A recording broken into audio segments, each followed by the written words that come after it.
Ooh, ba ba ba ba ba ba ba ba ba ba ba ba ba ba. Man, there was a song that I wanted to sing. You only want to do what you think is right. And we're off. It is Tuesday, October 17th, 2023 AD, Anno Domini, the year of our Lord. What are we going to talk about? The Lord, of course. In light of politics, or in darkness of politics, shining a light on the darkness of politics. This Trump derangement syndrome sufferer, former sufferer, an India fellow, a Democrat, a billionaire, says Trump was right. Isn't that cool? Indeed. And the based Egypt and Jordan, not taking refugees from Palestine, from the Palestinians. Funny how that works, right? I don't know if it's based, but can you blame them not wanting to take them? I wish these Palestinians well, but they cannot be trusted. Or can they? Some of them cannot. You don't know which ones to trust and which ones not to. Don't want to take the risk. If you're a country, imagine you're a country. We've had problems here, such as Dearborn, Michigan. Whew, crazy. Dearborn, Michigan, huge Palestinian protest, I think. Shameless. An anchor baby born in Detroit, not to be confused with the American anchor baby. This man born in Detroit, law professor, author, Detroiter Khalen Beydoun posted this video, and he's all pro-Palestine, I guess, in America. It's crazy seeing that. It's wild. There was a fun clip of a Canadian fellow named Pierre Poliev, I don't know how to say his name. He will say his name in the clip, and he's talking to a journalist who calls him a populist. What's that mean? What does that mean? Populist. Appealing to the emotions of people. Well, I guess some people find it a relief, emotional relief, to hear the truth, common sense, making common sense common to once again. It is common to all. People just don't access it, right?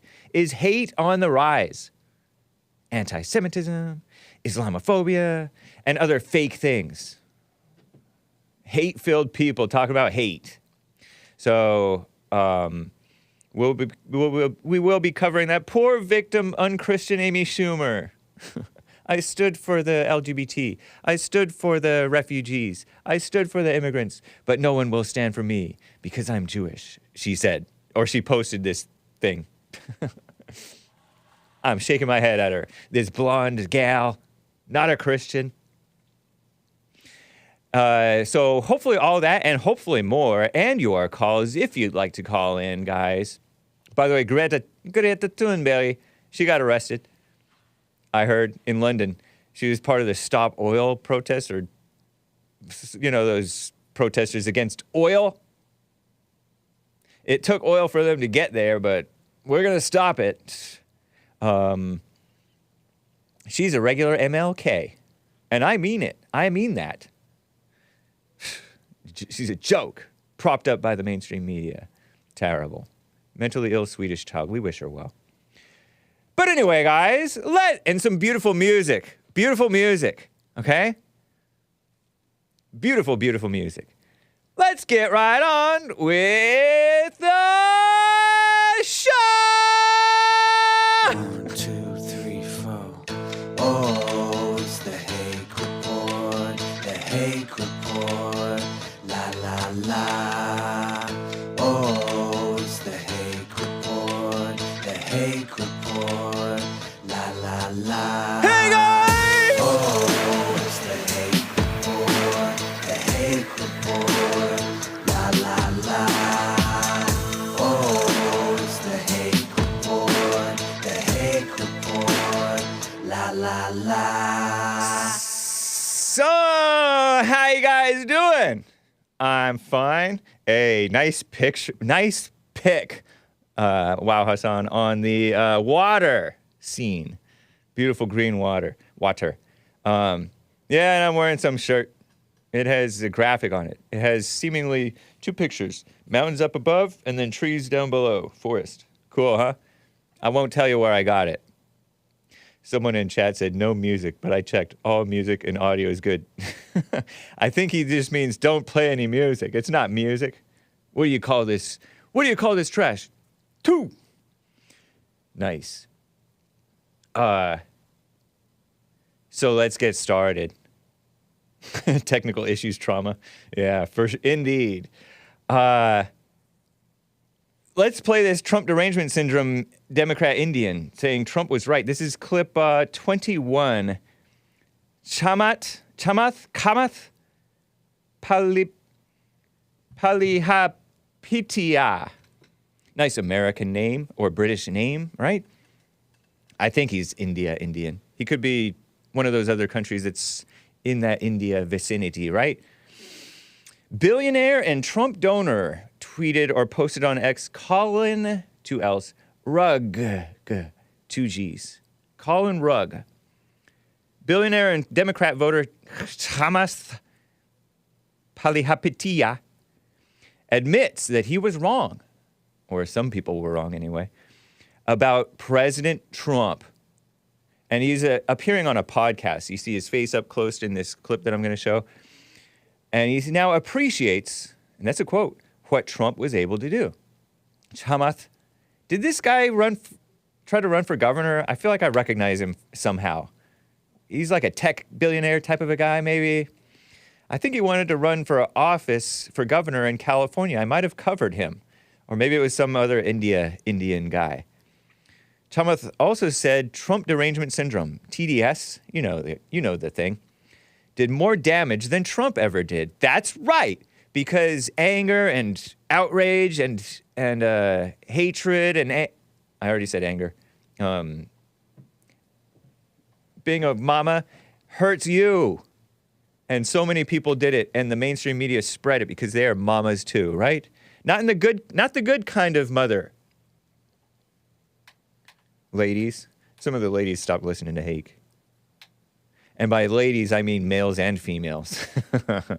That's okay. Did more damage than Trump ever did. The work on the border wall. We didn't like the messenger, so we killed the message. Turned out it was right. Issuing long-term debt refinance when rates were at 0. We didn't like the messenger, so we killed the message. Well, I don't remember that thing because I don't know. I don't understand finance. Peace in the Middle East. We didn't like the messenger, so we killed the message. Remember Trump doing all these peace deals between Israel and these other countries? A man of peace, a man of authority, a man of don't mess with me, I'll bomb Berlin. Don't mess with me, I'll bomb whatever capital of whatever country is going to threaten us, Pyongyang, whatever. Little Rocket Man. And he won the respect and love of these people. Xi Jinping. When are we going to stop shooting ourselves in the foot? Asks this billionaire and Democrat voter and nice white American. Not, but he's nice. In this clip, check it out. Voted for Hillary Clinton. I voted for Joe Biden. But this is the honest assessment. The guy did, for the things that he was supposed to do, a good job.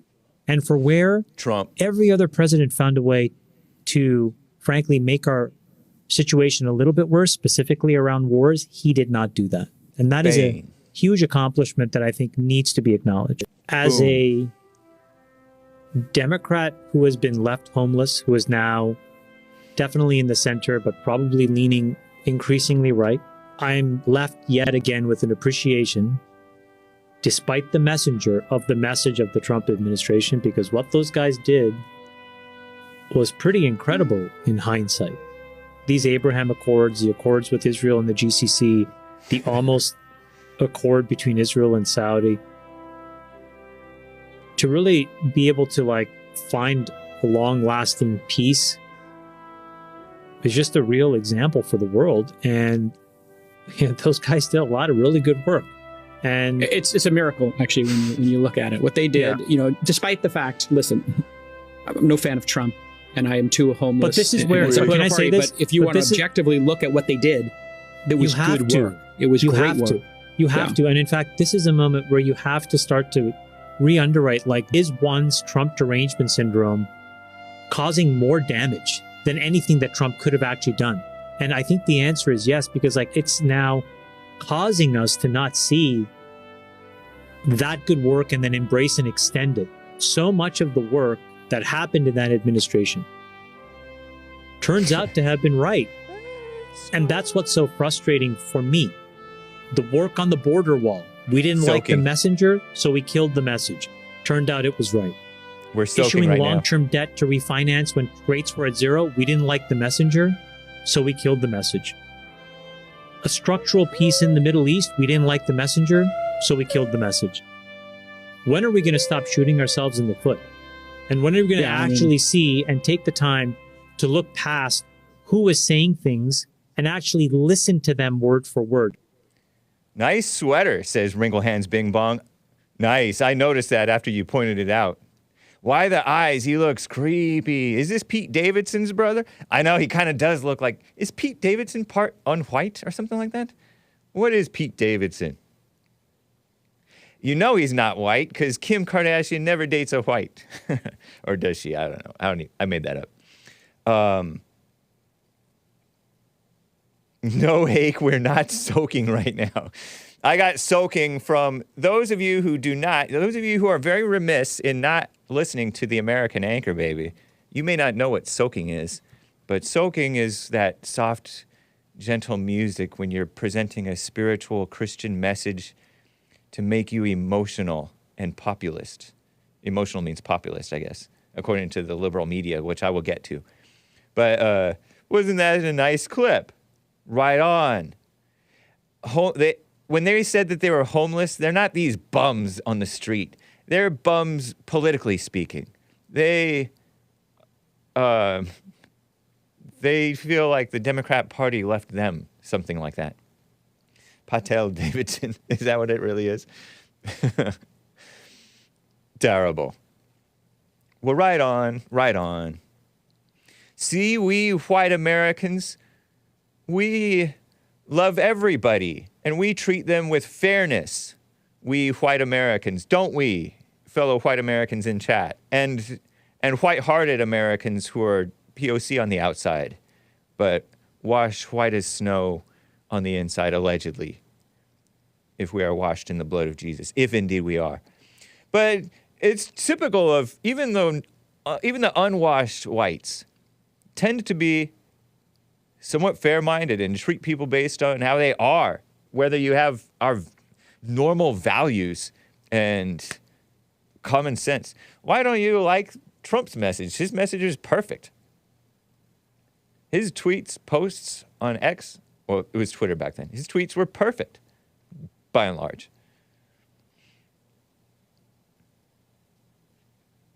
Fairness equals leaving me and my property alone. Yeah, that's right. These people who are coming in here, they don't have our values. They don't believe in freedom of speech. They don't believe in the Second Amendment. They believe that the cops are as corrupt as they are. And so and nowadays the cops are becoming as corrupt as they are because they're becoming the cops. Or their children are. And their children are more corrupt than them. All Americanized, not in a good way. All edumamificated. So, based Egypt and Jordan say no refugees. I have this post from End Wokeness on X. Let's see. No refugees. This is a headline from International, whatever that is. It's probably not even the source. But it's a headline from an article by Nick Robertson from today, purportedly. The 17th of October. Funny how that works, posts End Wokeness. Jordan and Egypt unwilling to take Palestinian refugees, so says the king. And Palestine map. Let's see here. Bum, bum, bum. Because I don't know geography, okay? So, what? Okay, so I'm looking at Israel, and I see Jordan to the east, right? To the right means east. Egypt to the west and south. Syria to the northeast, and Lebanon to the north. And so Egypt and Jordan, south, won't take them. Gaza is in the corner of Egypt. Well, okay, I suppose I could show you guys what I'm looking at. Would that take too long for me to do? Hopefully not. Let's see. Let's see if this works. Please don't be... Yes! Okay, so I dragged in some picture _12943 something something, and it's a map. I want to show you guys what I'm looking at. Do you see that thing in there? Hopefully I put it in there correctly. So the neighboring countries, the neighbors, the N-word, neighbors. N-word is it? You know, there are many N-words. There's a neighbor. There's the bad one that you should not ever say ever. Period. So you see Gaza right there in the corner, bottom corner of Israel, whatever part of Israel you want to call it, the left corner of Israel, right by the Mediterranean Sea. And what is the western or eastern edge of Israel? Is that the River Jordan, the Jordan River? So they say it's from the river to the sea, Palestine will be free. I guess that's what that means.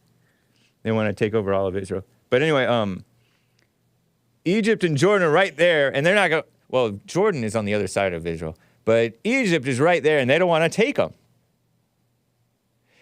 And I don't blame them. Let me play this clip for you guys. Clip 24. King Abdullah II of Jordan declares Palestinian refugees is his red line. And this is not an Obama red line where you cross it and nothing happens. There will be no refugees in Jordan, and there will be no refugees in Egypt. And here he is saying it in one of his languages, or his language. Check this out. 22 seconds. It's a part of the question on the issues of refugees coming to Jordan. And I think I can quite strongly speak on behalf not only of Jordan as a nation, but of our friends in Egypt. That is a red line. Because I think that is the plan by certain of the usual suspects to try and create de facto issues on the ground. No refugees in Jordan, no refugees in Egypt. What does he mean, the usual suspects? Who are the usual suspects trying to create issues on the ground? On what ground? Who indeed? Hake, you got me all confused. My bag, I know. And no, I don't, Johnny G. Wall Street Silver posted on X. Hey, he spoke on in English. I was wrong. I have another post. Let's see. Oh, no, I don't have it. Let me read what Wall Street Silver posted on X. If Jordan and Egypt absolutely refuse to take Gaza refugees, why should anyone else? Refugees are meant to go to a neighboring country. I learned that from, one, common sense. I knew that already. And then two, Ann Coulter has said it. American Anchor Baby has said it. You're supposed to go to a next door country, not all the way across the so-called pond to America. Why are certain members of Congress demanding the USA accept 50,000 to 100,000 Gaza refugees? Why do we always fall for this and become the dumping ground? Hey. I disavow calling it a dumping ground. Isn't that what Trump called us? A dumping ground? You're likening these people to trash. That's dehumanizing language. They are not trash. They're humans who spread trash around and have lacking in certain values that Americans want to keep. Why do we always fall for this and become the dumping ground for the problems of every other country? The usual suspects. You know, the usual suspects, there's a whole lot of NGOs, not very Christian and sometimes wannabe fake Christian. Like, you heard from last Monday from Big Bump, Salvation Army was flying illegals to, they're not illegals, no human is illegal. Yes, they are. To New York City with FEMA money. We've had problems here. I have clip 22. This is from Khalen Beydoun. He posted this on X, 15-second clip. In America, maybe this is why they don't want refugees there. a huge Palestinian, correct me if I'm wrong, I think this is the Palestinian flag, march. 15 seconds, hit it. Look at this.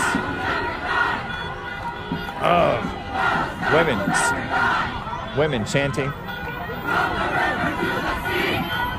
Oh. Liberation. That's a communist buzzword. Are those the black... Is that the black nationalist colors? I don't know. I don't like that color scheme on that flag. I think they said that from the river to the sea. Maybe. Palestine will be free.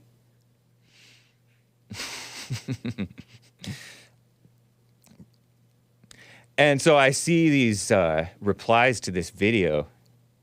They're filling up the whole street. Those of you listening on audio podcasts, they're filling up this whole street. Beautiful grass and green, which I learned that there is actually grass and green over in the Middle East, in Israel and other places probably too. But beautiful cars. I picture cars being made by America and Japan and Korea and Germany, and nobody else knows how to make cars. But anyway, maybe I'm wrong. I didn't know grass grew in Israel. I thought that it was just dust and dirt and pavement and desert and wine trees. Check this out. Palestinians in Dearborn, Michigan. I have some screenshots. Show the 1B replies. Send them back, says Darth Powell. This is around the area where that one woman who seems like a Mexican, but more nasty-mouthed mother, cool mom. I knew some mothers like her. Rashida Tlaib. She's from that area, I want to say, in Michigan, Detroit area. Send them, and she's Palestinian, by the way. Not a Christian, but also not getting along with other non-Christians. Khalen Beydoun says, I'm from Detroit, idiot. What? Khaled? Nice American name. Beydoun? How often do you wave an American flag? As often as you wave a Ukrainian flag, someone responds. Never? LM blank blank O. Go tell your fellow Americans that. I don't get this double standards you guys have. Oh, give me a break. You have double standards. This person writes, it's as if you're acting blind with all the evidence in front of you guys. Zionists have been commuting war crimes and violating human right. No such thing as human right. Also are doing genocide for 70 years, says he. On the whites? On who? On whom? Palestinians? Whites? Everybody?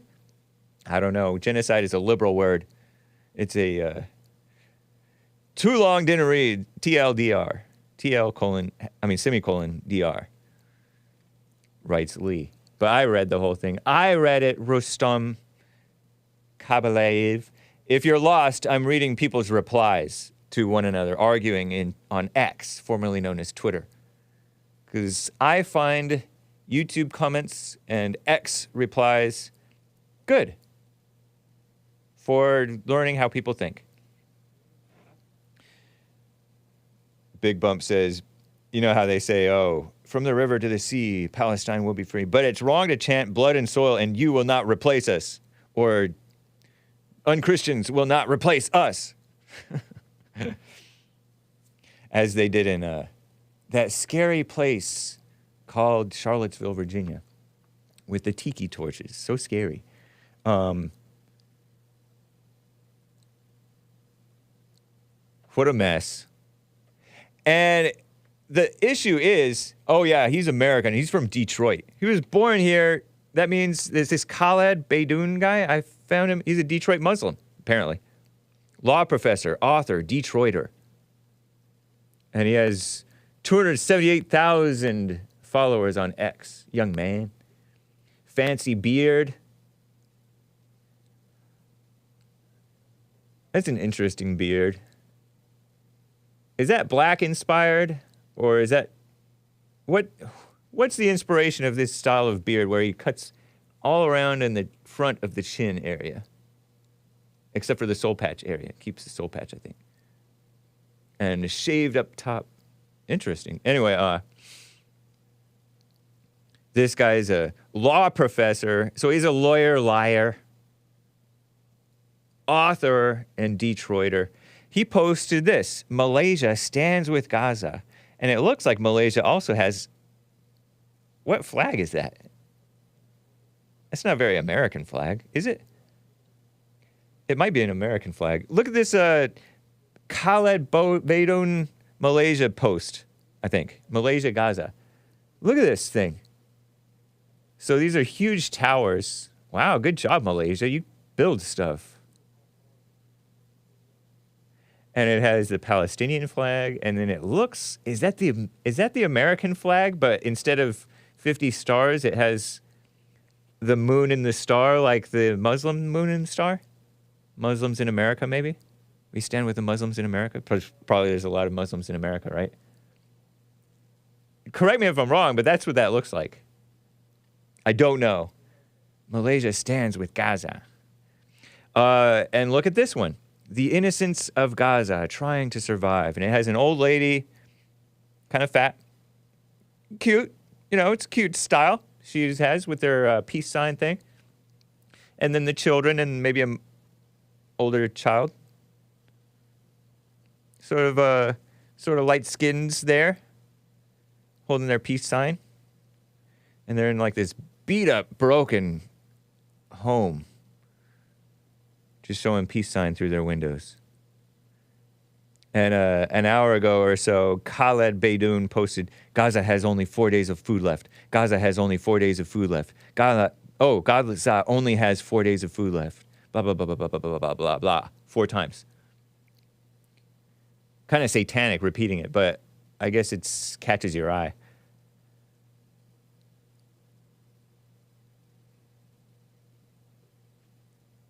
So that's what he's all into. It's kind of a turnoff, honestly, to me, seeing all these people in America, including the Armenians, and I like Armenians. And I don't know many Palestinians that I knowingly, but I know probably an okay guy, I suppose. But these people are not, look at that, filling up the streets. I want to say no protest like that is for anything good. Because what is that doing? It's kind of like a show of intimidation or a show of passion. And this is America. The Armenians do it every so often. The different other people do it. It's a turnoff. Over half of Malaysia is Sunni Muslim, according to Big Bump. Oh, it's a Malaysian flag. Oh! So that was not an American flag. Whew. Crazy. And when they get in office, most of them they don't love the whites, they don't love freedom of speech or the Second Amendment, they're a bunch of Democrats, including even the Armenians, and they're supposed to be Christians. Why am I bringing up Armenians? Because that's who I've seen lately around here. So, is hate on the rise? The far-left ladies at theSkimm report. For years, Jews and Muslims around the world have faced prejudice and hate. Fact. Did you know that people around the world, every human being around the world faces prejudice and hate? Did you know that? Ladies at theSkimm. The recent Hamas terror attack, they finally call it a terror attack. Hey, may only make things worse. Indeed. Because when you do an act out of hate, other hateful people respond with hatred. Duh. Here's how things have been trending. Islamophobia, they write. Oh, I might have a little screenshot. Israel, Hamas, in America, theSkimm, just so you can just so we have something to show. And then I will get to your calls, guys. Tensions in the U.S. are high as the Israel-Hamas war enters its second week. Divided at home. Because we have these people in America we just barely got used to, in the last 70 years, just barely got used to having all these unchristian people who seem like somewhat fair-minded and somewhat civilized. They're a little bit too lawyerly for my taste, but we just got barely used to having them here, and now we have these other people, and they're fighting, and then, meanwhile, Americans are like, what? I don't care. Stop it. Islamophobia. In the months following the 9/11 terrorist attacks, anti-Muslim hate crimes, so-called, in the United States hit a record high. That was in 2001, right? U.S. policies at the time didn't help. TSA screenings, for example, have disproportionately targeted Muslims. Well, I mean, disproportionately, Muslims are, they're such and such percentage of the United States, like 1%. I don't even think they're 3%. Maybe they're 3%, which is high. And then the terror attacks, so frequently, they're, a significant percentage, much more than 1% or 3%. So you would think that they would get more TSA screenings. Not that those TSA screenings are helping that much, are they? I don't know. Transportation Security Administration, the airport people frisking you and checking your valuables. Even those who were perceived to be Muslim faced discrimination following 9/11. That's right, those Sikhs. Are they Sikhs or Sikhs? Those Sikh people, S-I-K-H. I'm not calling them sickos. I'm not calling them sick. I'm calling them S-I-K-H. Those are more peaceful people than the Muslims probably per capita, maybe. I don't know. Even those perceived faced discrimination in the years followed. Anti-Muslim sentiment has continued.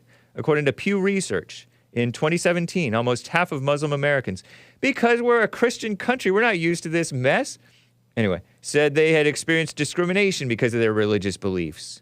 Psst.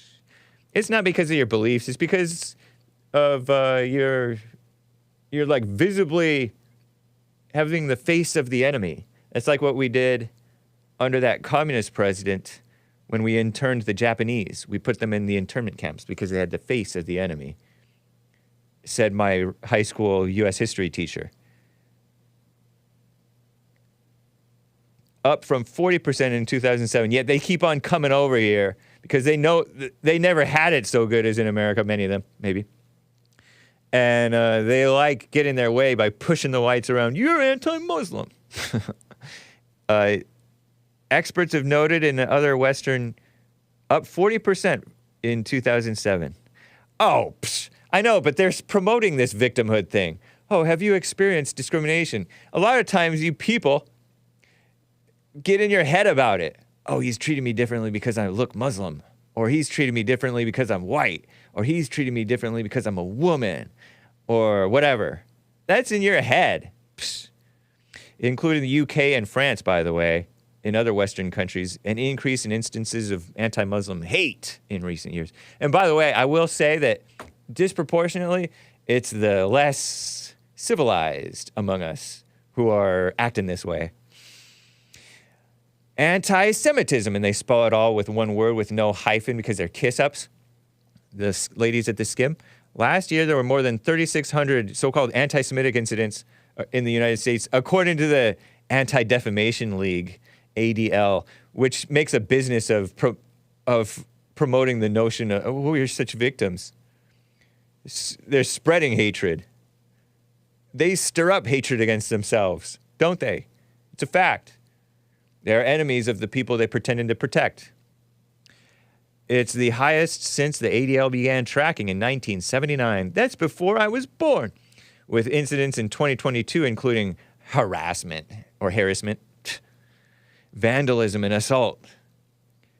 The Jewish community, so-called, I disavow the term such and such community, because it's a liberal word, has faced multiple acts of violence. The 2018 Tree of Life synagogue mass shooting murder thing, deadliest attack on Jews in U.S. history, One of those, it killed Christians. One of those synagogue shootings, it killed Christians. The rise in so-called anti-Semitism isn't specific to the United States. One report found that Jews have been targets of harassment in 94 countries. The FBI also found anti-Semitism, so-called, to be the largest category of religious hate crime incidents reported, which brings us to hate crimes. In 2021, there were more than 9,000 hate crime incidents, so-called. We should abolish hate crimes because it is a political attack and political division and political victimhood thing. And as you heard from JLP in church with JLP this past week or the week before that, if you feel like a victim, you become a perpetrator. He didn't say those words, but people who are emotional have a violent spirit. It's a fact. It's a fact. They're dangerous. But they're promoting this mindset. Who is they? The women and liberals and unchristian people and some phony Christians everywhere. It's catching, too. You even hear whites talking about the attack on the whites in a victim-feeling way, like they have a feeling about it. That's not good.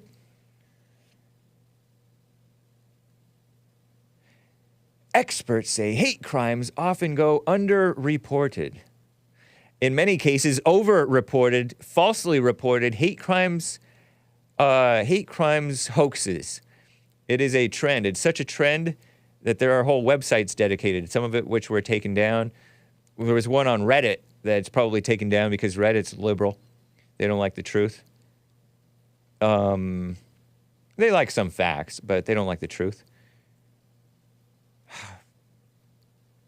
States have different definitions of what constitutes a hate crime because you should abolish it entirely because it's a fake thing. It's partly in the imagination. You have the FBI saying that James Fields was motivated by hate because he had Facebook posts about running over Black Lives Matter protesters who were blocking the streets. It doesn't mean that him running into the crowd of Black Lives Matter agitators and Antifa in Charlottesville doesn't mean that it was. You're not a mind reader, and that should have nothing to do with the actual crime, the actual act. You punish people for their actions. In recent years, suspects in El Paso Walmart shooting and Tree of Life Synagogue convicted of federal hate crime charges. The liberal FBI. Conflicts in the Middle East involving Israel often lead to a spike in hate crimes across the United States, says data. Now, law enforcement agencies across the U.S. are on high alert. And poor victim, mama spirit woman, unchristian Amy Schumer. The world. My screen went blank. Look at this meme from Amy Schumer. She posted this on her IG. It's a meme from Jewishly. I saw it posted on X by iHypocrite, LP Original G.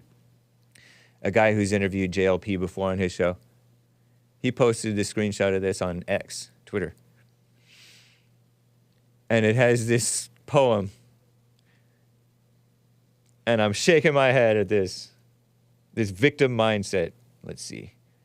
So I can read it. First they came, and this is a unique take off of the other poem, right? First they came for LGBTQ, and I stood up. Because love is love. No, it's not, lady. This is Amy Schumer. She's a blonde-haired, what's a sandy blonde-haired? Apparently unchristian, vulgar, liberal, supposedly funny, maybe she is, I don't know. Woman, comedian woman. Comedian is how you spell it, right? So the fake love is fake love. That's why she stood up for the. Who came for the LGBTQ? Nobody comes for them. No, people stay away. They tried to shove them away, but you stood up because love is fake love. And then they came for the immigrants, meaning the illegals and the foreigners who come here and don't have our values. and they cry racism against the whites because they hate whites, and they're brainwashed to hate whites, and they're full of hate, you know. Because families belong together. They're not even real families. It's like a mother and a child, or adult man and some minor. Oh, that's a family unit, according to them. So they call it families belong together. Family, you don't believe in family? Anyway. Then they came for the black community, and they capitalized the B in the word black. And I stood up because black lives matter. What a sucker. This woman is falling for everything. It's like a slap in the face. Black lives matter. You're the ones who don't even realize that you're the ones who don't even treat your lives like it matters. Being all unhealthy.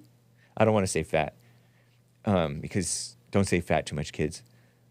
Being all like resisting arrest because you're so out of control and angry with the police, and killing the cops and killing one another, and committing suicide so frequently. Black Lives Matter agitators committing suicide. It happens. They hang themselves.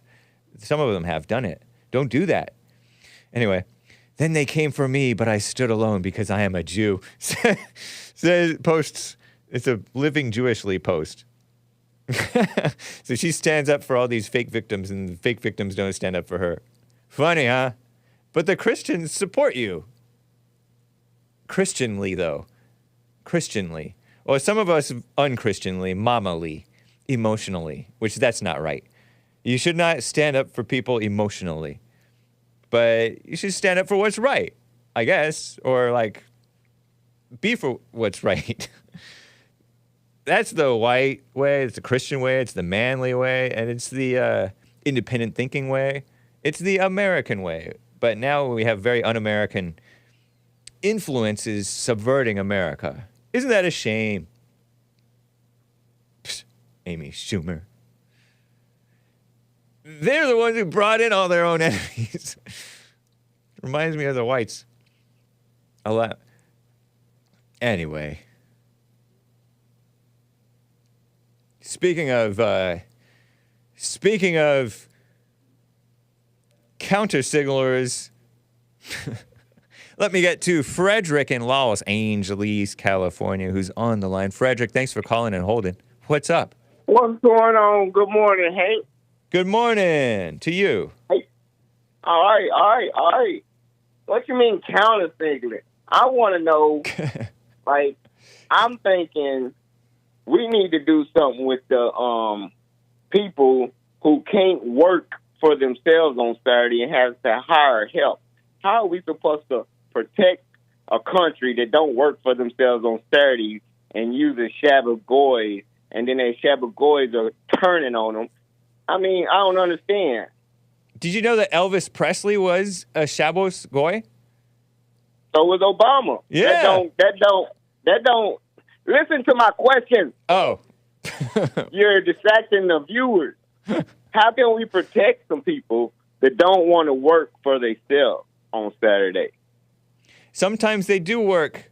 There was this guy named Joel Pollack of Breitbart News, and he worked on Saturday. He posted on X, on Twitter, on Saturday, as long as that war is happening. So, I don't know.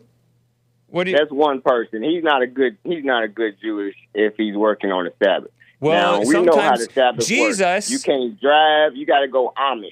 Not necessarily. Amish Jesus said, he told the Jewish people who criticized him for healing on the Sabbath, he said, if your ox falls into the well, I may be misusing the words, who of you would not work and pull up that ox out of the well?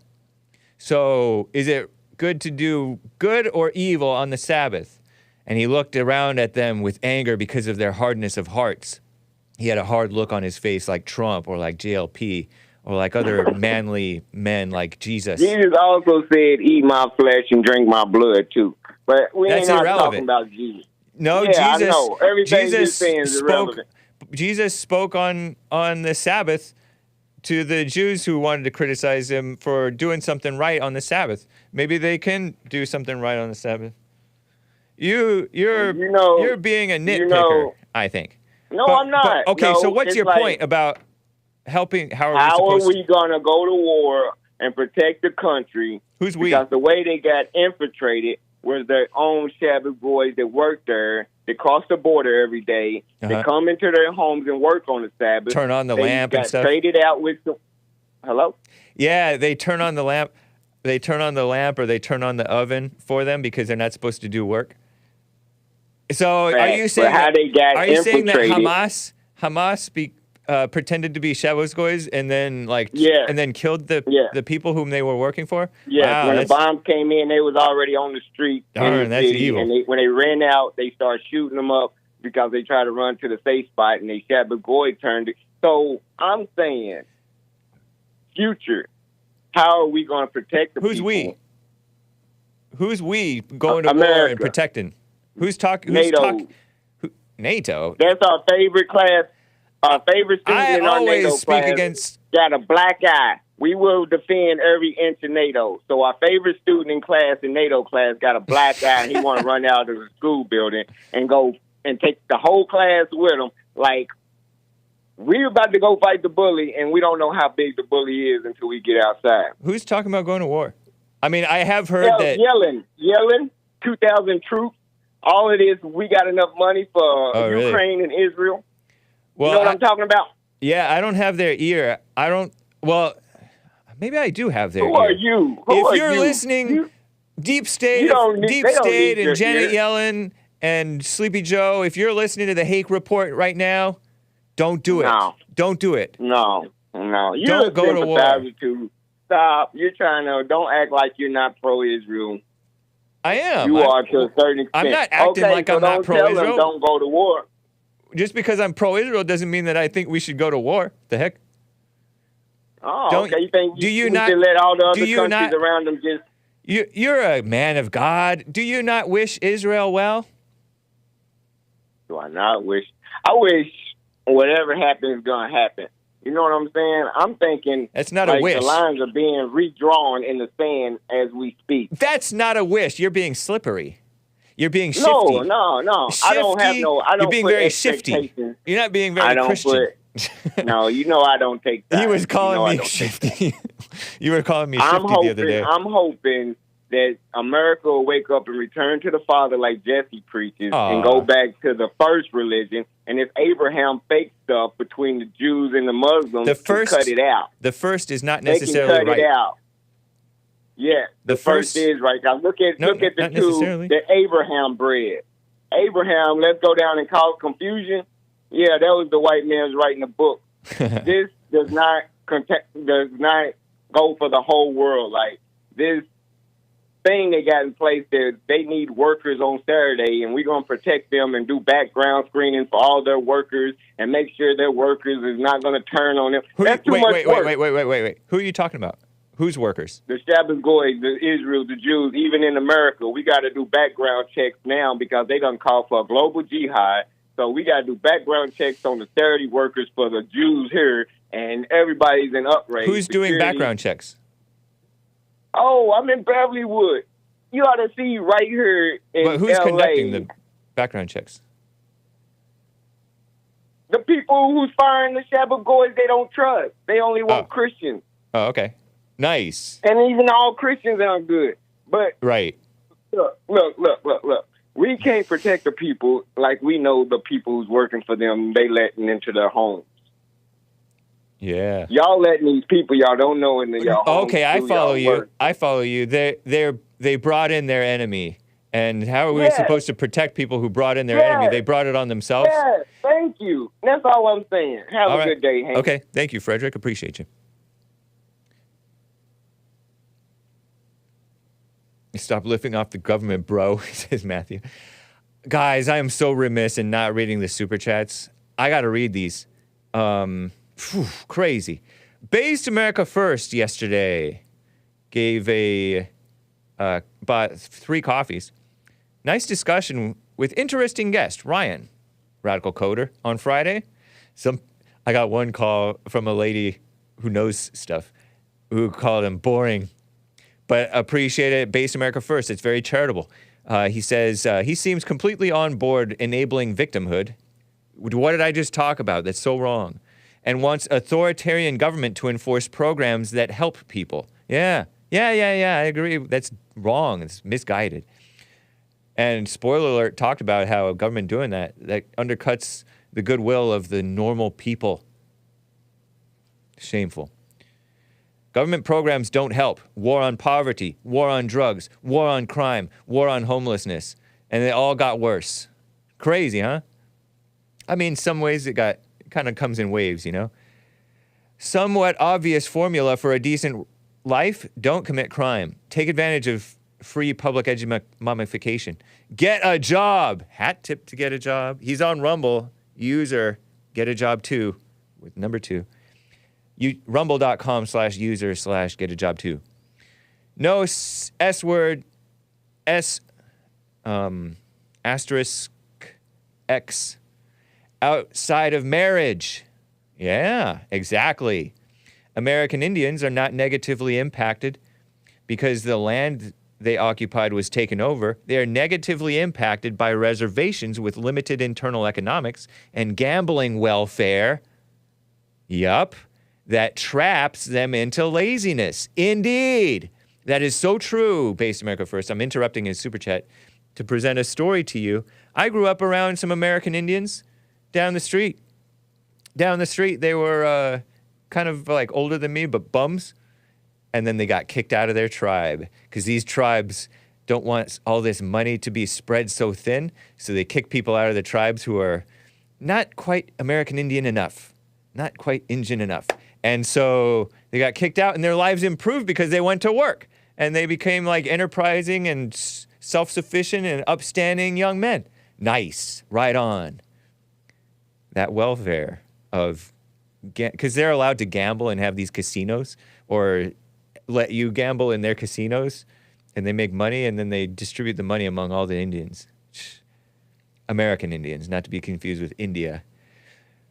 Okay, continuing with Based America First, redlining is made-up emotional term. What? Really? And another anti-white argument, redlining. Whoa, I wonder if he's going to elaborate. I think he will. Part of the 1933 Commie New Deal, the New Deal, you know, the Communist New Deal under FDR, the guy who put the Japanese, I almost stopped with the Onis, in internment camps. That FDR wheelchair-bound guy, Homeowners Loan Corporation, HOLC, was established to assist homeowners in default on their mortgages with the intent to relieve the worst effects of the Great Depression. HOLC examiners consulted local bank loan officers, city officials, appraisers, and realtors to create residential security maps of cities, grading neighborhoods for investment based on the age and condition of housing, transportation access, closeness to amenities such as parks and industries, and the economic class and employment status of residents. Areas were color-coded green for best, blue for still desirable, yellow for definitely declining, and red for hazardous. Wow.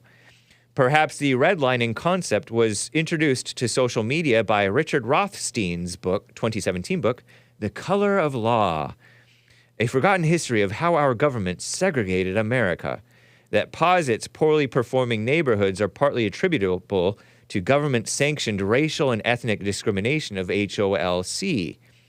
Oddly, Asians appear not to be impacted by redlining. Yeah, because they build their stuff up. They turn it Asian, they don't turn it very white, but they build their stuff up. And they don't have our values, they still vote demon rat by and large. Edu-mummificated, and their children are overly stressed by that stuff. But anyway, they're not impacted by that stuff because they take care of their stuff. Redlining is claimed to have been made illegal by the Fair Housing Act of 1968 that doesn't even mention it. The current FICO credit scoring used by loan processes was introduced in 1956. Did black people not own homes or get loans before 1933 and then none qualified for loans until after 1968? Research indicates 75% of so-called redlined neighborhoods are still struggling. Huh. Maybe it's because you make your own community. You make your own environment. What you are on the inside is what you create on the outside. Huh. Anyway, at least on some level. The premise is upside down, that race is the reason loans were not approved and not poor behavior leading to poor credit. Yup. That's a fact. So off, so true. What would happen if banks give loans to people who are likely to default? Asks BasedAmericaFirst. See Bill Clinton's housing law changes and government program for subprime lending in the year 2000 that directly led to Obama's too-big-to-fail taxpayer bailout. Too big to fail. W. Bush might have been with that too, huh? But yeah, Bill Clinton made the law so that you had to loan to black families. Every family should own a home. Evil Bill Clinton. What a mess. Great and educational super chat. Not edumama-cational. Not edumamified. We are not edumamified.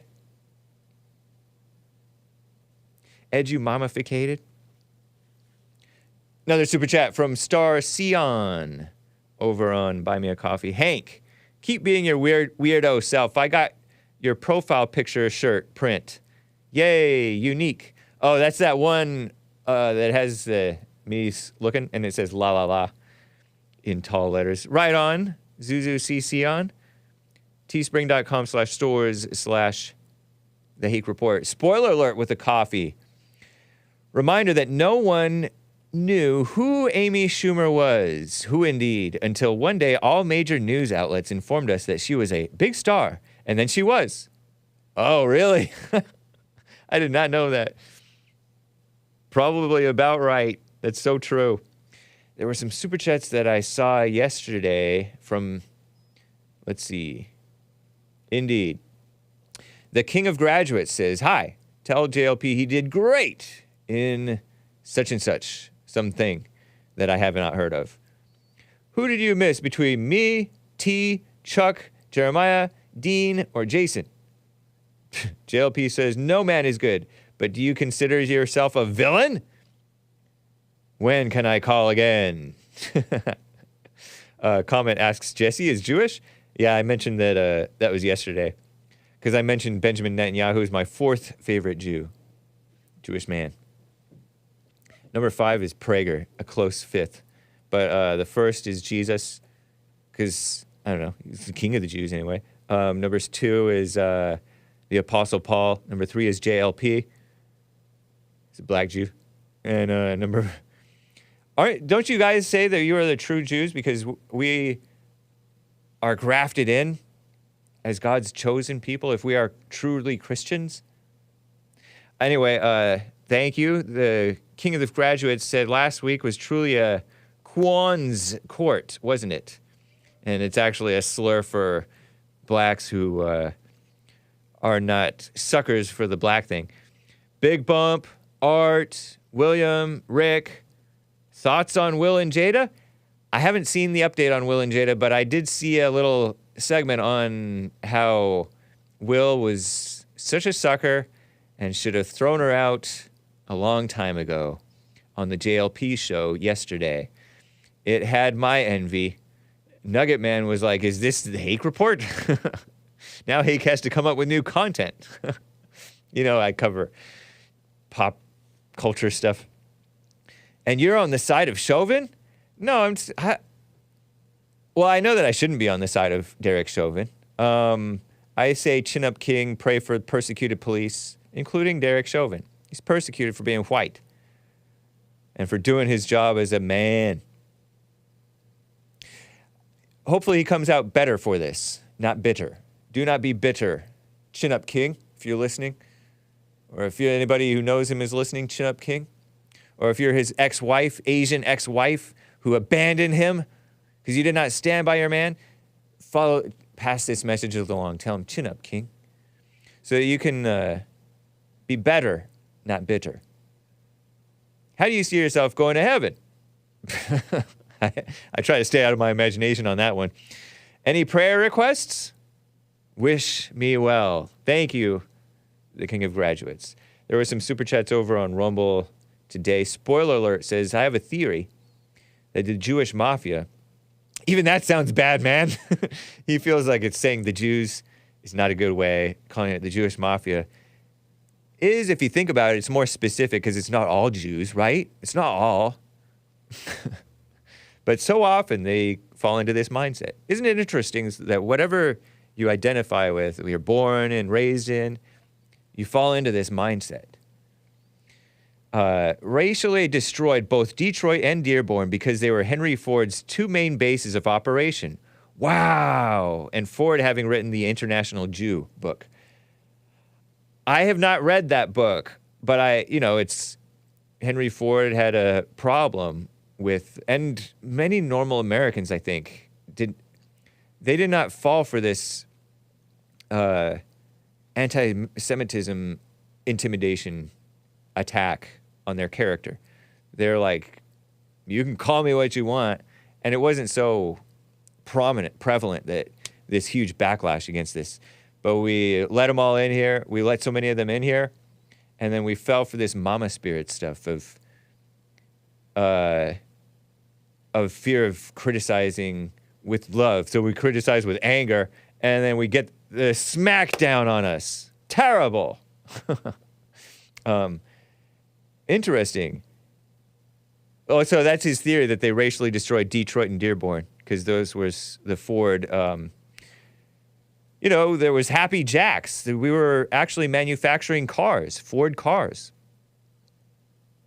I don't know what type of man Henry Ford was, but I remember seeing a movie about him. My goodness, I'm overtime, and I have to get to calls and the music. I'm over the top of the hour.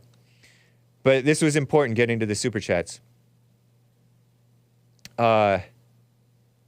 Interesting theory. And interestingly, spoiler alert, they racially destroyed Dearborn and Detroit with people who don't love them.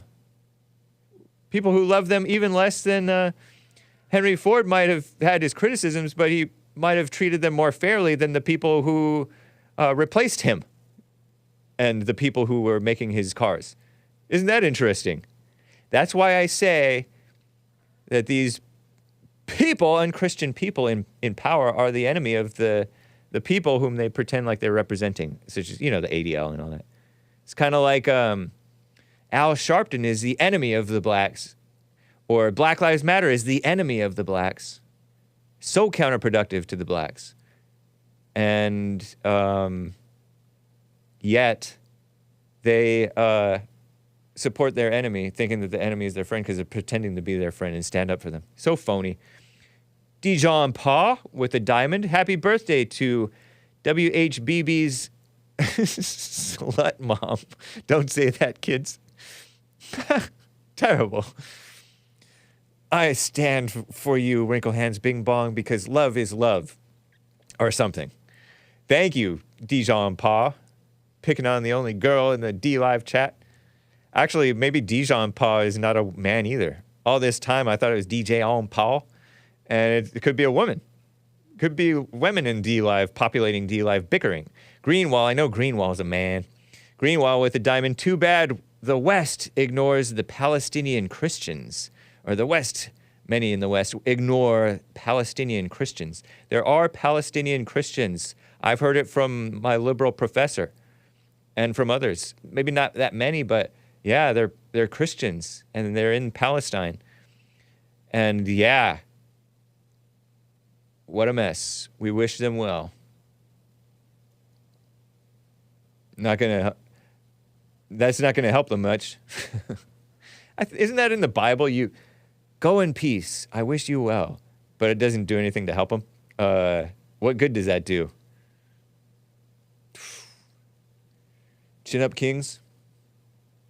Thank you, Greenwall, for reminding us of the pray for the persecuted Christians around the world. Wow. All right, guys. I think that's that for the super chats. Yes, indeed. I will get to your calls. It's more than 5 after the top of the hour. Let's play Rescue by OK. Marty Anderson.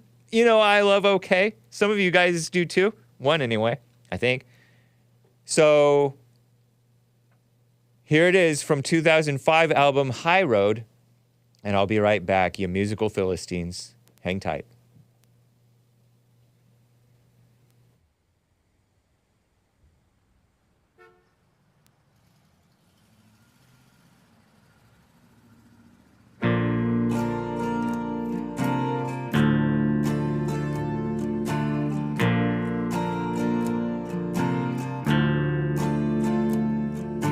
Working on the old high-low, wondering just how high it goes. Working on the old high-low, wondering just how low it goes. Working on the old high-low, wondering just how high it goes. Working on the old high-low, wondering just how low it goes. You can save yourself.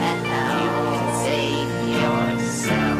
You can save yourself. You can save yourself. You can save yourself. Save yourself. You can save yourself. You can save yourself. You can save yourself. Save yourself. You can save yourself. Save yourself. You can save yourself. Save yourself. You can save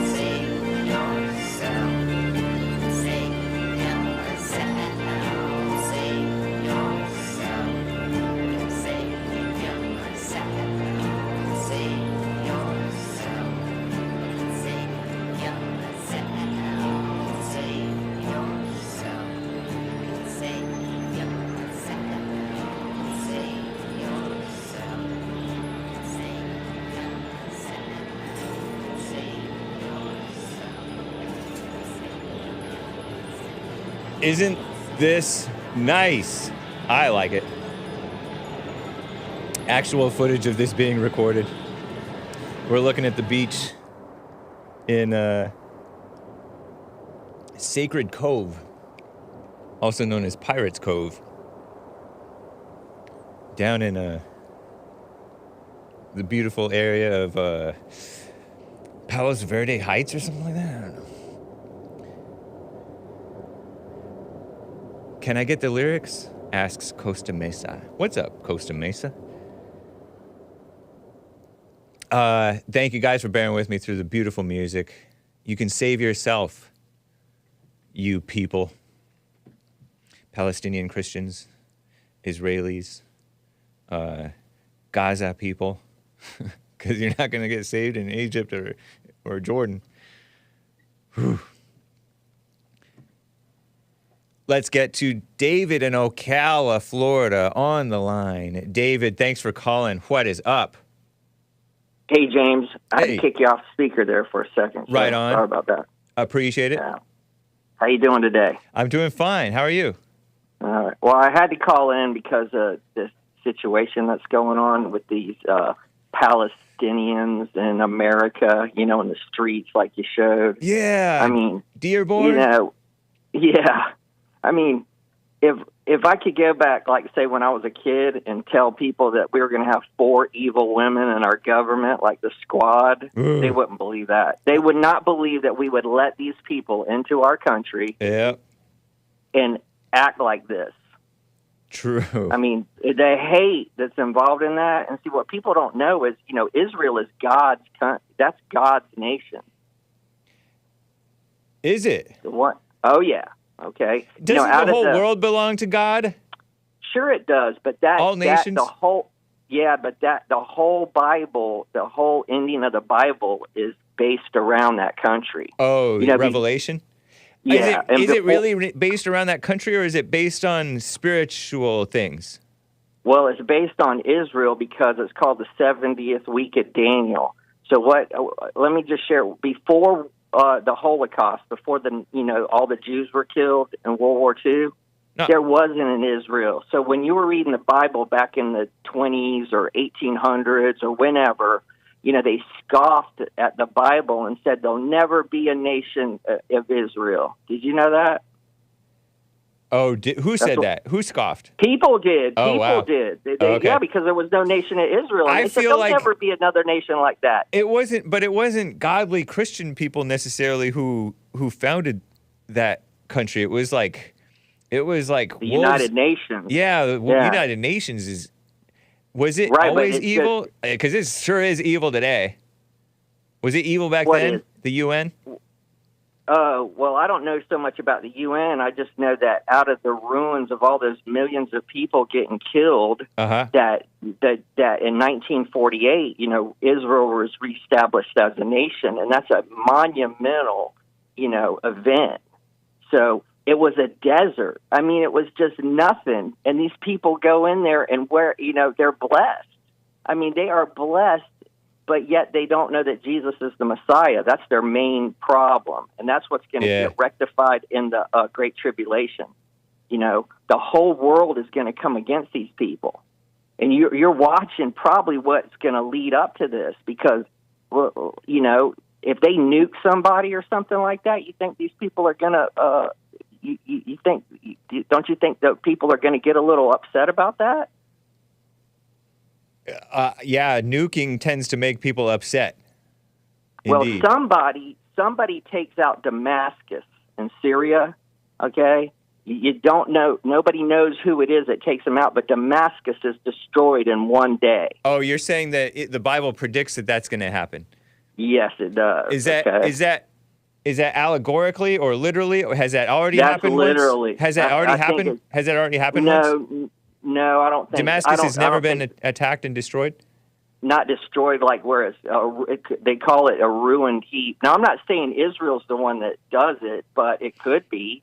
I mean, the what's leading up to this, what's going to lead up, this whole thing, like I said, the whole world's going to come against Israel. The temple, the next thing to watch out for is their temple being rebuilt.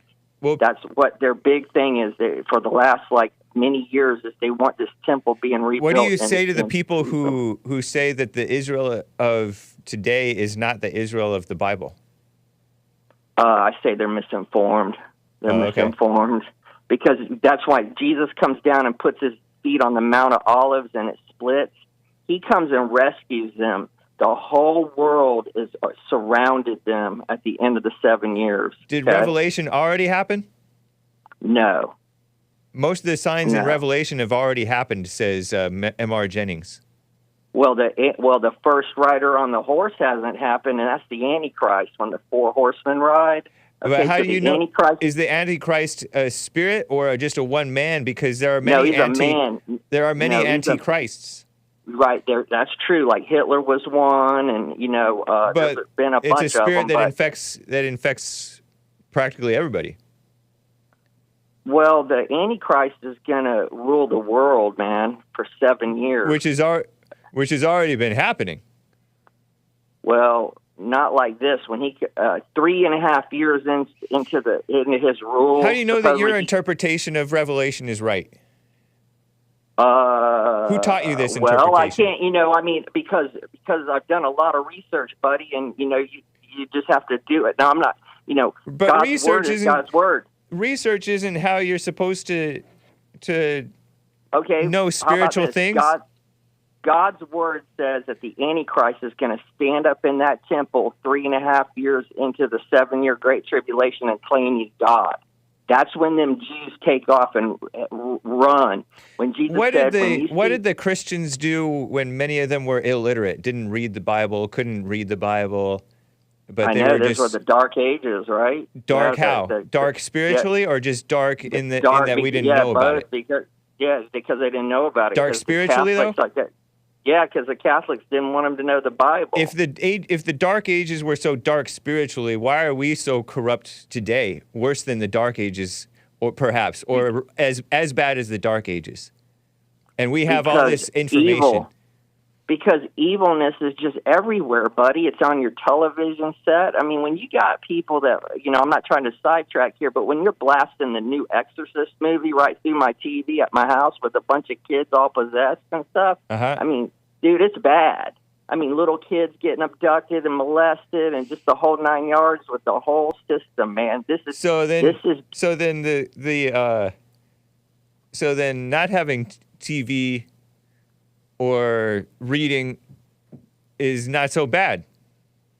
No, yeah, I mean, it was a lot calmer back in the old days. I don't know.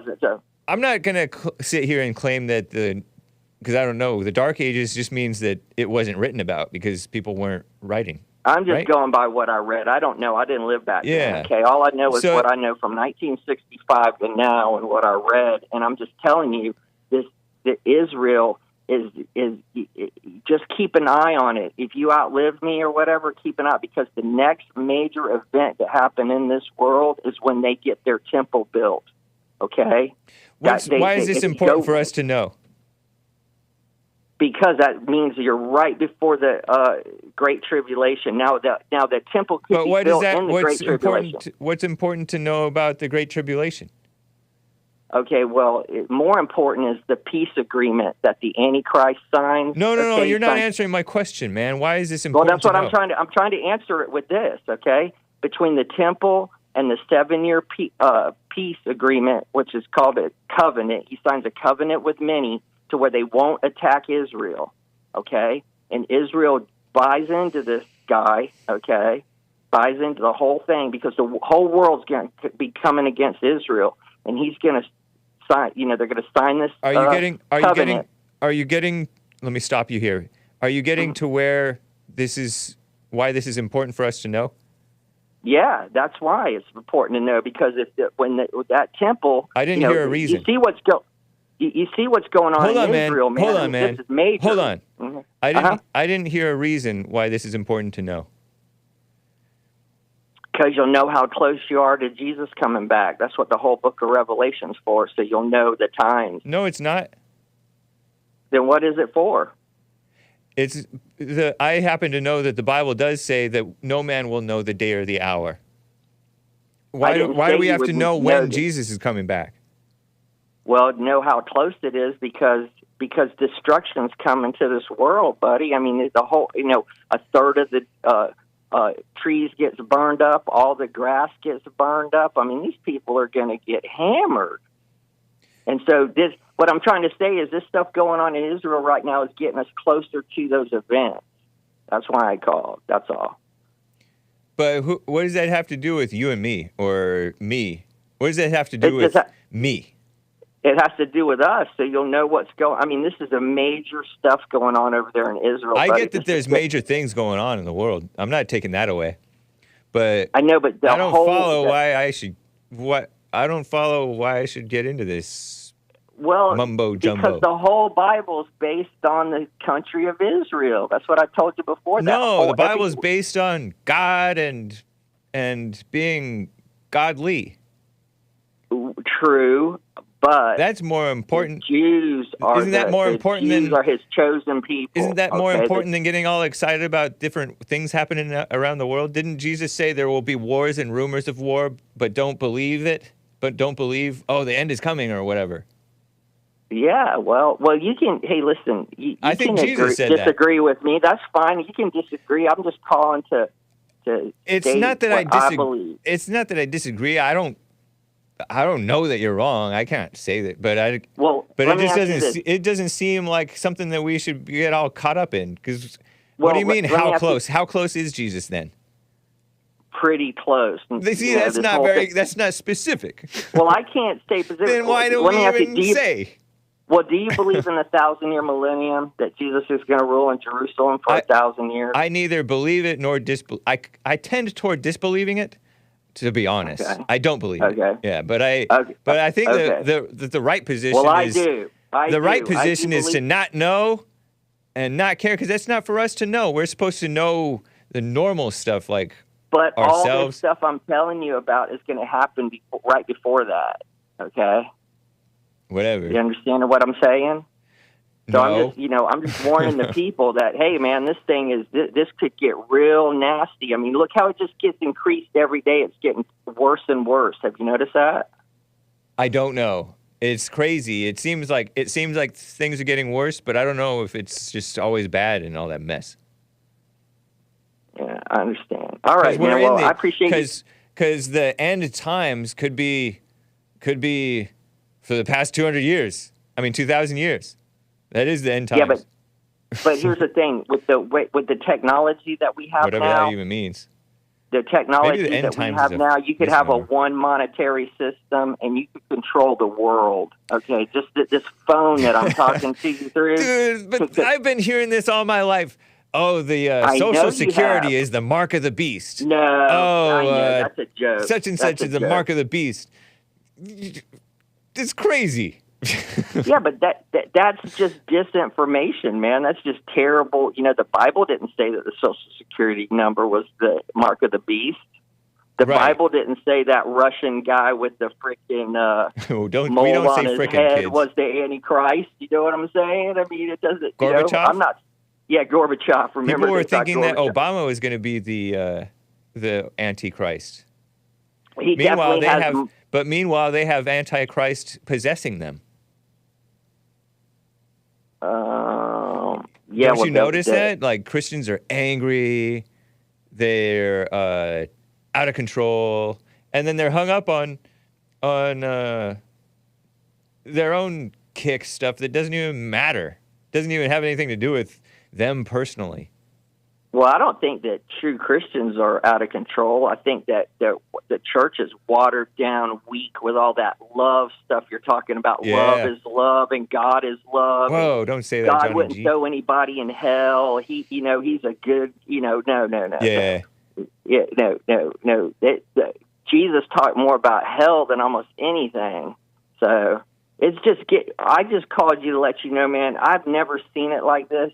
I'm 58 years old in December. I've never seen this world this bad. But okay, you have more ever. information now, more than at any time. Right, Yeah. right.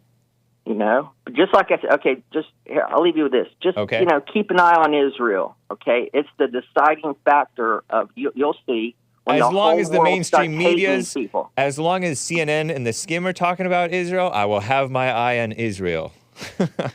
Well, they're going to be talking about it for a while. I know. Like what I'm predicting is you're going to watch more and more countries are going to start coming against them because they don't want them to defend themselves. I mean, they got attacked, right? Yeah, they got attacked. Some say it was in response to stuff, but whatever. But hey, when you send 500 or however many rockets into a country at one whack, man, that's there's no justification for that. Yeah, so true. But when the news media starts showing you how all these kids got killed and all these family houses got blowed up because of Israel and all that, and they start just whining about them like they're doing already, you'll watch how people start turning. You're already seeing it in our own country. I mean, in New York City, full of Jews, and you got Palestinian people having a fit. I know, everybody's having a fit, that's for sure. Right. All right, man. Listen, you have a great day, and thanks for taking my call. You too. Appreciate you, David, in Ocala, Florida. Nice. I put in a new folder called Netflix Scam Latin Countries, Hassan. Because I saw this on Pocket, sharing an article from a place that I've never heard of called Rest of the World.org. How Netflix crushed the Latin American password black market. Nice. Isn't that so Latin American to have a black market of password sharing? They're all about the hookup. That's the point of my covering this article. Rest of the world, never heard of it. I'm American. Experts believe Netflix's new policies have forced account resellers to change their tactics. And these people are, they're not honest. And then they come into America and think the cops are corrupt. And some of them maybe are, even though normal white ones, I guess. But not to their level. They're corrupt too. They came in here into our country, some of them illegally. This is by Daniela Dibb and Andrew Deck. 9th of October, 2023. Rest of world. Rest of world. I don't know. They have these weird things on the logo of Rest of World. Reporting global tech stories, the platform economy. Latin America. So, users in Latin America. Users in Latin America initially. Sorry, I'm overreacting to my poor screenshot abilities. Initially protested Netflix's new pricing policy. You know Netflix, it's a movie streaming service. It used to be you mail away a different DVD every month and they send you a new one when you send theirs back. And now they send it to you. You can stream it over the internet onto your TV or whatever. I don't know. It's one of those things. Movies and TV series and stuff. Their new pricing, but people share their passwords. And like multiple people. Oh, you can just use my password. That way you don't have to pay. Total subscriptions have been back on the rise. Many protested by canceling their subscriptions, but they're so addicted to the Netflix shows and movies and throwbacks that subscriptions have been back on the rise in recent months because they don't know how to get their free stuff by stealing it. Piracy. I remember people were stealing songs. You ever heard of Napster? The old school Napster, not the new one that's worthless. Nobody uses it. People were just downloading BitTorrent and all that stuff, full albums, cheapening, and then they wouldn't even appreciate the music that they had. When you had to pay, like save up your money and pay $10 for like a CD or 12 or 15 or 17, or sometimes Best Buy had $5 specials on albums, it just cheapened it. And then you don't even listen to the music that you download for free. But anyway, the password sharing crackdown by, like I'm on Netflix's side, this commie capitalist corporation that the Netflix CEO and his wife supported George Gascon to subvert the crime control in L.A. County. Donated millions of dollars between them, or $1.5 million between them, to George Gascon, the leftist, former Rhino Cuban Republican turned communist Democrat, SJW, supported by Black Lives Matter. That Netflix. Netflix is evil against these evil stealers, thieves. Contributed to a 51% fall in black market Netflix accounts. Sold on platforms such as Facebook Marketplace, whoa, and Mercado Libre, free market. Mercado Libre. Oh yeah, that's my poor screenshotting skills. Thanks a lot. Sidekick. Hassan. In March 2022, Netflix announced changes to its pricing policy starting in several Latin American countries where their worst offenders are. It's their culture to have the hookup. Users sharing accounts with people outside their home would now incur extra charges. Subscribers in Latin America protested vocally. In Argentina, or whatever, I don't know how to say that. They posted screenshots confirming they'd canceled their subscription. Despite initial outcry, Netflix's new pricing scheme appears to be working. The company's reported subscribers are once again signing up across Latin America. Do you like the Latin people? No!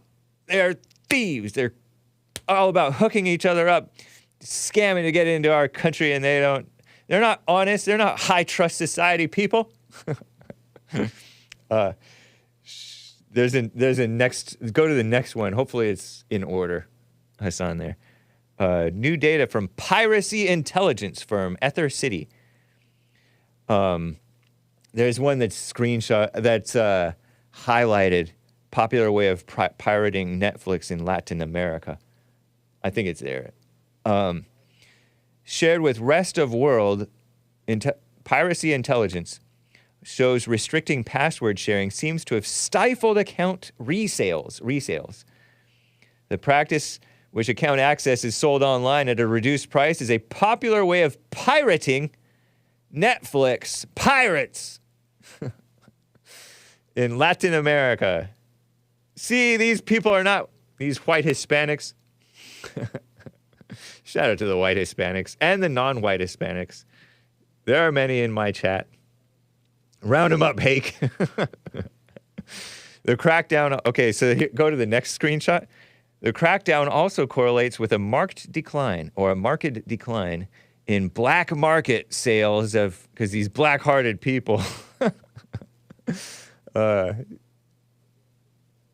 sales of Netflix accounts, black market sales, which either belong to the seller or are created using stolen credit cards. It's not easy money anymore. More sophisticated password resale operations continue to slip through the cracks, especially those sold to single users, such as accounts bought using stolen credit cards, which rarely trigger Netflix's out-of-home sharing restrictions. Diego Lopez, who sells access to Netflix accounts on Facebook Marketplace from Mexico, told Rest of World he hasn't had any login issues, even after the crackdown. Sometimes Netflix asks you to update your home device, but if that happens, I just send the buyer a confirmation code, he said. Wow, show the very last one. They tracked down this guy, Rest of World, tracked down this guy, Diego Lopez. And he admitted to it. Sells it on Facebook Marketplace. Show the very last one there, Hassan. He just sends the buyer the confirmation code. So he has like a long-term relationship with these people who are these freeloaders buying at half price. Terrible. With a stolen credit card. Crazy. So, do you like the Latin people? I like them, irregardless. Which is not a word. I probably shouldn't say it. I know people like, maybe not like this. At least they haven't shown me. I've seen things. I wonder if that's rubbed off on me. You know, because I was not raised around these people, but went to school with these people. Grade school, elementary school, junior high, high school, even more. I played soccer with these people.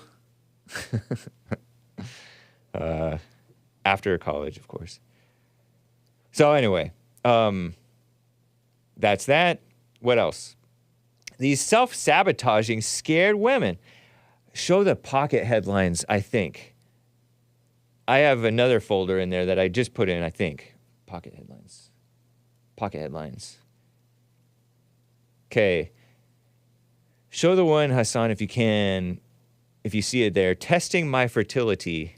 It's just called screenshot. It's in the pocket headlines folder. Testing my fertility at the end of my world. These self-sabotaging scared women. And this is a pocket collection. Pocket is far left liberal headline aggregate.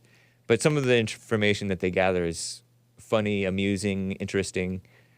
The scam-demic, they call it the pandemic, robbed millennial women. Those are my age group and younger, my age and younger, 42-ish and younger, down to like 30s, I guess, or late 20s maybe. The pandemic robbed millennial women of peak years of fertility, this thing writes, far-left pocket writes. Promoted by Firefox, I will have you know, anti-Christian Mozilla Firefox. Pro-LGBTIQ. anti-Christian, anti-family. The least we deserve is a space to process the grief and reimagine what can come next. Rise 25 honoree Rachel Hislop explores what that might look like.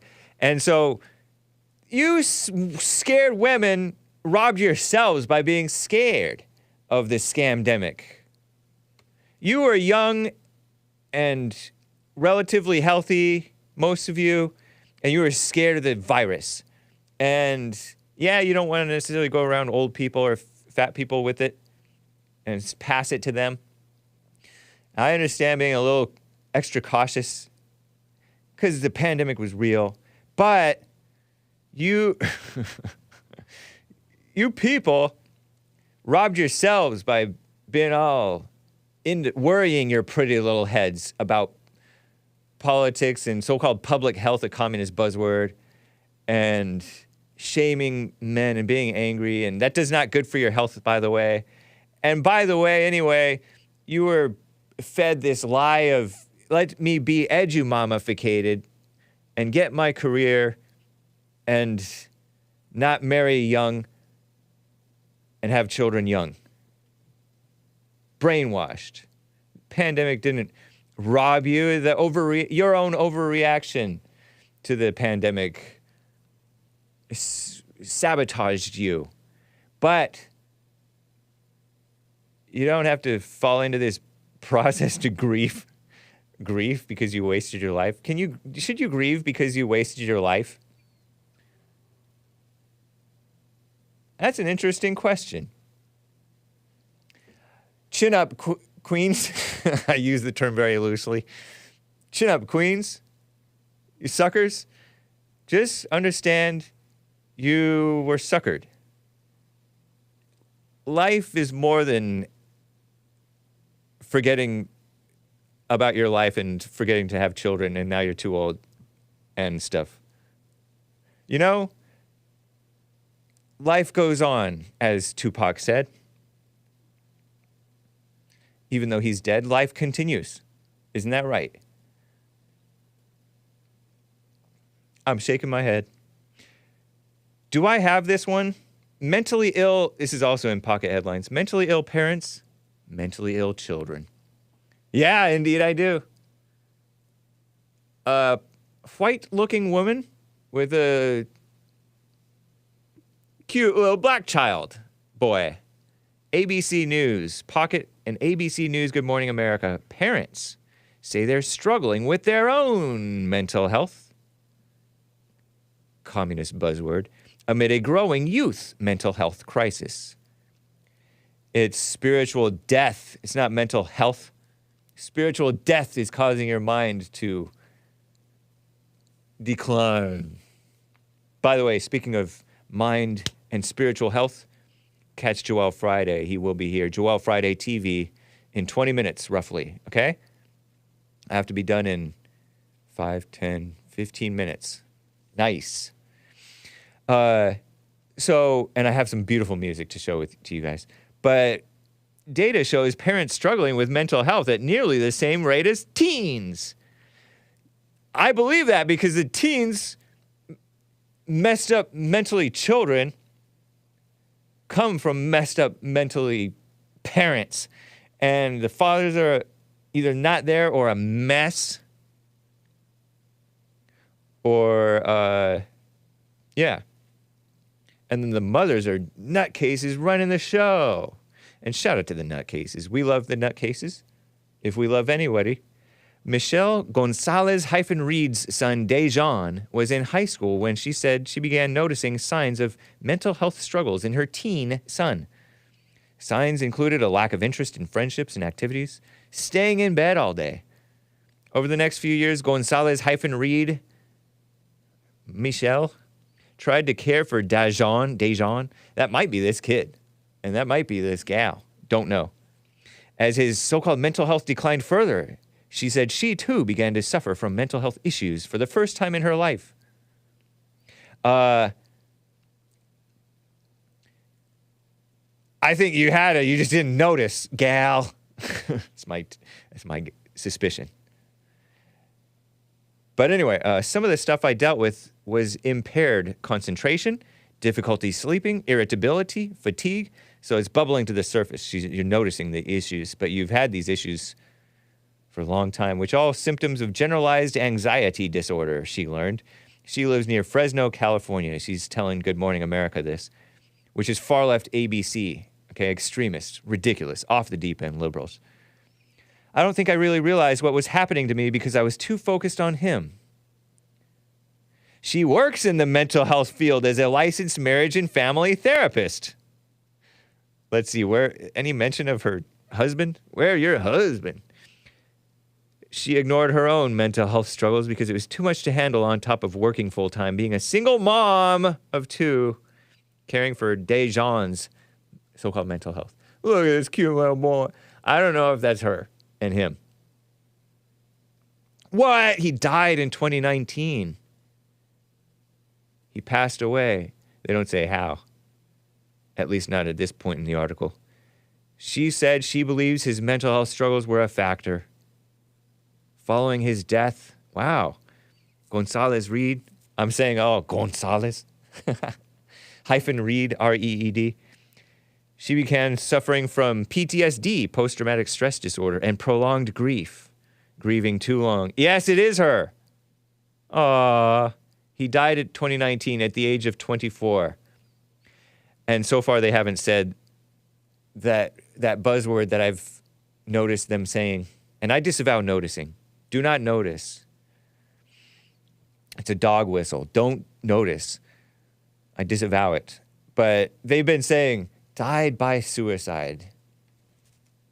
I'm shuddering. Because I can't spit from here to my spittoon. Took her as long as 1 year after Dejan's death to seek mental health assistance for herself. I knew I had to get myself okay again. Finding professional help. I had to pull it together, still really hard every day, not a day that I don't think about my son. Miss him very much. Don't single mothers raise suicidal children more frequently? I think that's true. I haven't looked at the stats lately. Nobody's dumb over here, Hake. Right. Dumb means you can't talk. I wish you couldn't. I wish you wouldn't talk. Not that you couldn't talk, that you wouldn't talk. Growing youth mental health crisis in the United States. Lesser told flip side youth mental health crisis, experts say, is parents struggling with their own mental health. Ridiculous. What a mess, huh? In 2021, a report from Obama's Surgeon General, which is now Biden's Surgeon General, Vivek. Not Vivek Ramaswamy, but Vivek Murthy. Evil guy.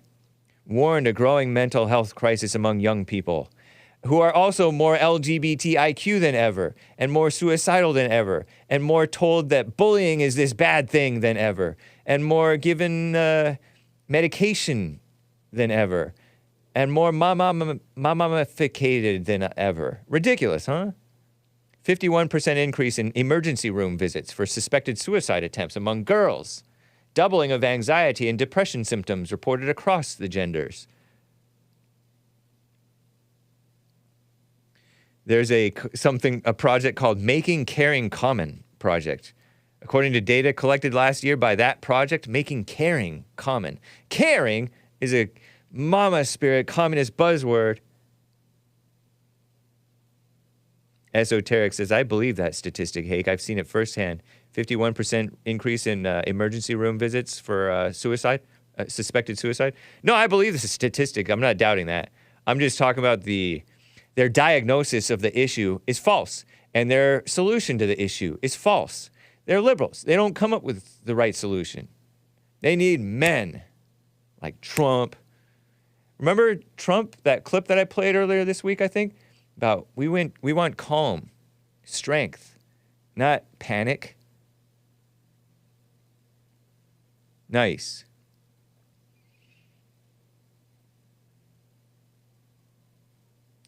Uh, 40% of teens surveyed reported being at least somewhat worried about the mental health of at least one of their parents. Whoa! Dang. That's crazy. Imagine being a teenager and concerned about the mental health of your parents. So-called mental health. Reminder that the Amish have none of these problems. Get rid of your television, people. He says, spoiler alert. Yeah, I mean, it kind of speaks to what... There's some wisdom to that nutty Revelation thumper caller, based David in Ocala. He talked about how evil the TV is, and he talked about the satanic stuff, but there's like Family Guy and Little Caesars commercials are satanic. These throwback Disney cartoons that seemed all nicey nice, just love stories, they're satanic. Because love is not, these fake love stories, that's not real love. That makes you think that, oh, the goal in life should be to find love. Stupid. And they lived happily ever after. Don't say that too much, kids. Stupid.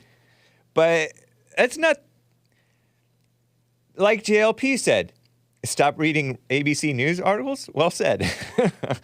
Like JLP said in church, it's not normal to want to be married. To be all wanting that. I clapped. He didn't clap. I just clapped because I thought it's funny when black women clap when they say stuff. Little Caesars don't have commercials. Yes, they do. Football players eating pizza every day with my friends. It's not right. That's devilish. It's only a special occasion thing. Easy on Little Caesars. Centers for Disease Control and Prevention, CDC, scared woman-led CDC, unchristian woman-led. They traded one unchristian scared woman for another unchristian woman running CDC. Biden has all these women running all these places. FEMA, CDC, CDC again. Trump put women in charge of a lot of things, I know. 1 in 14 kids, as in children, in the U.S. has a caregiver with a poor mental health. What?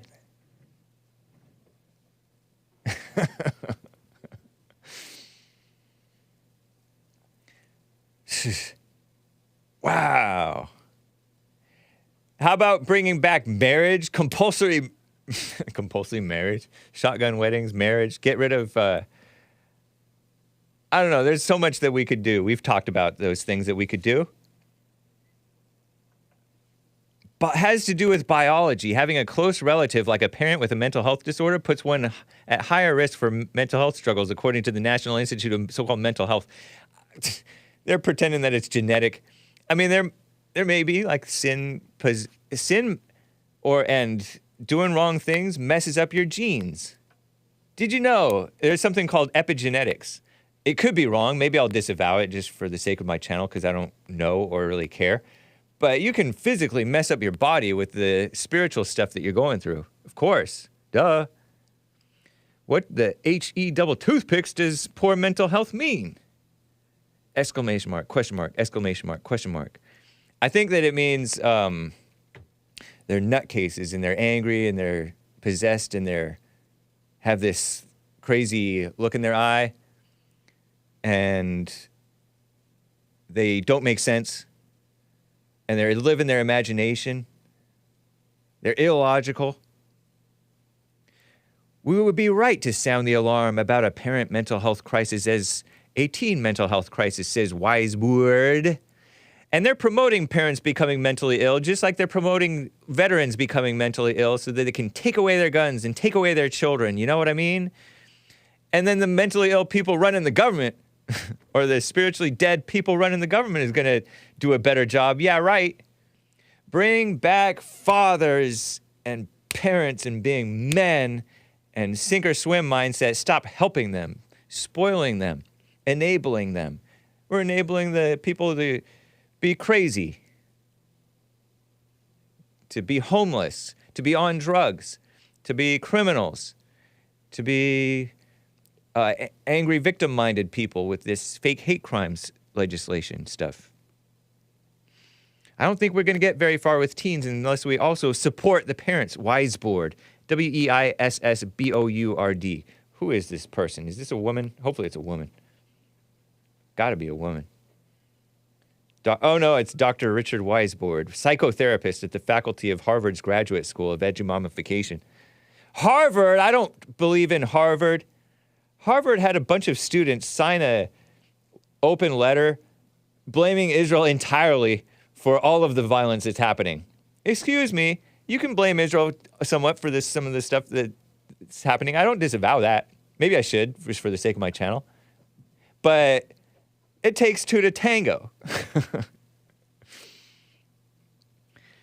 And that's Harvard people. They lack common sense. Or at least some of the people who signed that letter. They got doxxed. Their names and pictures got put on a truck, and they drove around the truck. And that's right-winger doxed them. So anyway, there was also this in the last minute or so. Speaking of psychological damage, Zoomers. Shout out to the Zoomers. Psychologically damaged by inflation. This is not in that folder, I don't think. Zoomer. Gen Z. Gen Z inflation trauma work. Gen Z in the folder, actually. And it has this goofy, big-haired, black young man. I mean, it just looks young. It just looks young. Fortune magazine says Gen Z may be left permanently psychologically scarred by high inflation, research says. It could slow down efforts to bring the spiraling costs under control. Experts warned that economic conditions and young people's expectations could fuel demand that pushes prices even higher. They just accept it. They just start, well, I guess this is the new prices, so I'm just going to keep paying for it. As long as you keep on paying for it, they're going to keep the prices high. Harvard is a hoax. Crazy, huh? They're mentally damaged and spoiled. Also in Fortune, they are, I gotta end. They're promoting quiet quitting and not working.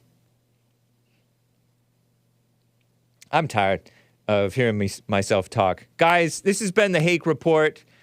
We will catch you tomorrow. Enjoy this beautiful Sepideh Vahidi. Sepideh Vahidi. She is a Persian, which is Iranian, woman singing Agnus Dei. It's a great song. Agnus Dei. It means Lamb of God who takes away the sin of the world. Have mercy on us. Grant us peace. Here it is, and adios, America, and catch Joel Friday TV in about 5, 6, or 7, or 8 minutes. Bye. Agnus Dei, qui tollis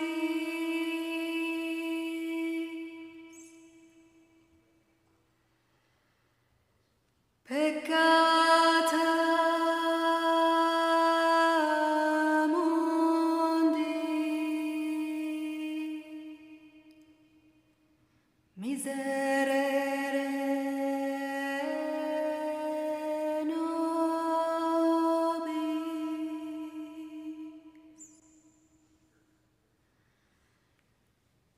Agnus Dei, qui tollis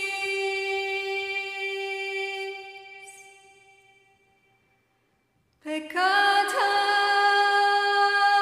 mundi, miserere nobis.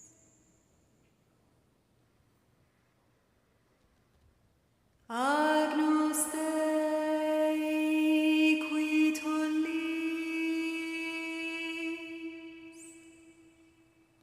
peccata mundi,